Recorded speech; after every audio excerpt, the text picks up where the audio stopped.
Hello friends, आज के इस वीडियो में हम आपको बताएंगे एमपी बोर्ड की त्रैमासिक परीक्षा शुरू होने वाली है।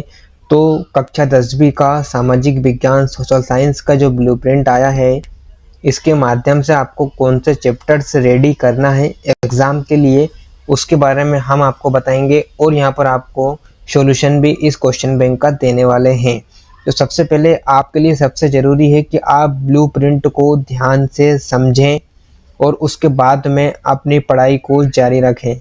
तो इसमें कौन कौन से चैप्टर आपके एग्ज़ाम में आने वाले हैं वो आपको इस ब्लूप्रिंट में बताया है।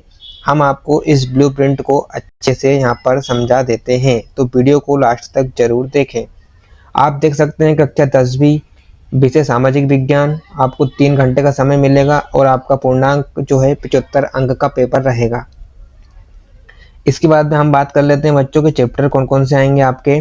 तो आप देख सकते हैं समकालीन भारत जो यहाँ पर लिखा हुआ है, इसमें से आपके संसाधन एवं विकास, वन्य एवं वन्यजीव संसाधन, जल संसाधन और खनिज तथा ऊर्जा संसाधन, ये जो चैप्टर्स हैं ये आपके आने वाले हैं। और इन चैप्टर्स में से आपके ऑब्जेक्टिव, सही विकल्प, रिक्त स्थान, ट्रू फॉल्स, सत्य असत्य, सही जोड़ी और वन वर्ड, एक वाक्य में कितने क्वेश्चंस आएंगे वो भी आपको यहाँ पर दिखाया गया है। और टोटल आपके इन चैप्टर्स में से कितने नंबर के यहाँ पर क्वेश्चंस आने वाले हैं वो भी आपको यहाँ पर बताया गया है।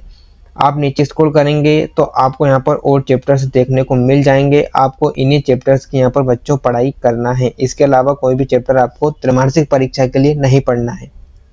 आप देख सकते हैं यहाँ पर है भारत और समकालीन विश्व, इसमें यूरोप में राष्ट्रवाद का उदय, भारत में राष्ट्रवाद, इन 2 चैप्टर से आपके क्वेश्चंस आएंगे।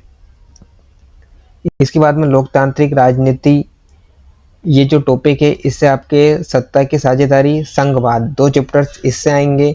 और आर्थिक विकास की समझ, इससे आपके 2 चैप्टर्स आएंगे, एक विकास और एक भारतीय अर्थव्यवस्था के क्षेत्रक।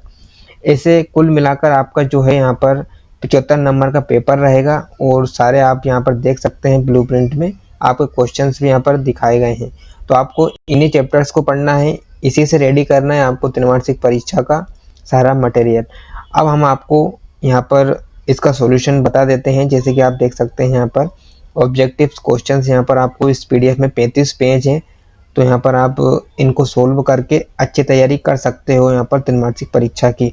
तो कुछ क्वेश्चंस हम आपको यहाँ पर सोल्व करवा देते हैं, जैसे कि ऑब्जेक्टिव है।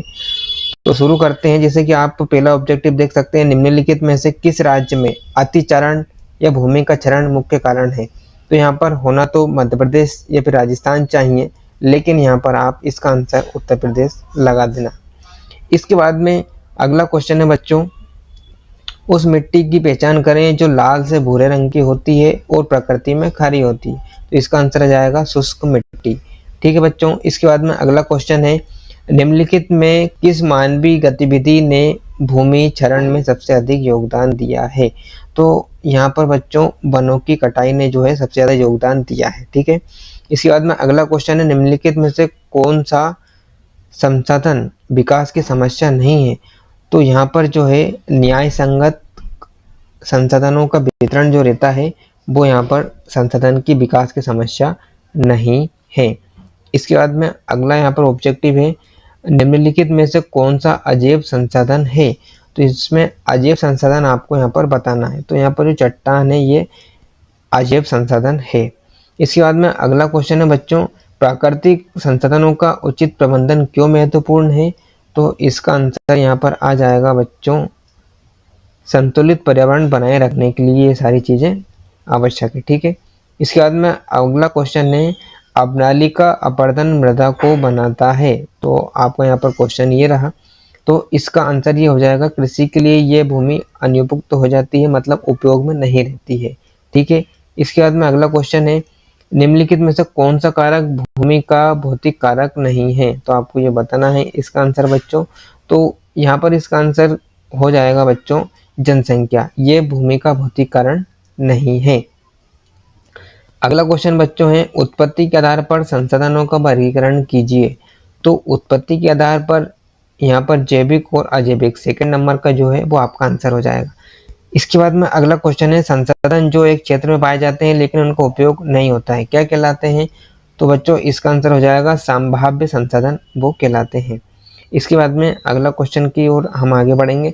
यहाँ पर पूछा है निम्न हमारे देश में कुल निम्नीकृत भूमि कितनी है? तो बच्चों इसका आंसर हो जाएगा 130 मिलियन हेक्टेयर।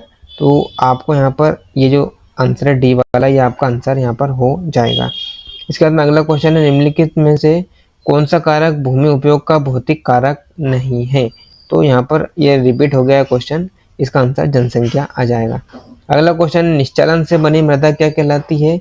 तो यहाँ पर निश्चलन से बनी मृदा लेटराइट मृदा यहाँ पर कहलाती है बच्चों, ठीक है। इसके बाद में अगला क्वेश्चन है लेटराइट मृदा के गठन का प्रमुख कारण क्या है? तो इसका प्रमुख कारण बच्चों है अधिक वर्षा और उच्च तापमान, इस बात का आपको ध्यान रखना है। अगला क्वेश्चन है किस मृदा को रेगुर भी कहा जाता है? तो काली मृदा को रेगुर भी कहा जाता है, इसका आंसर हो जाएगा काली मृदा। इसके बाद में अगला क्वेश्चन है स्मॉल इज ब्यूटीफुल पुस्तक किसने लिखी है?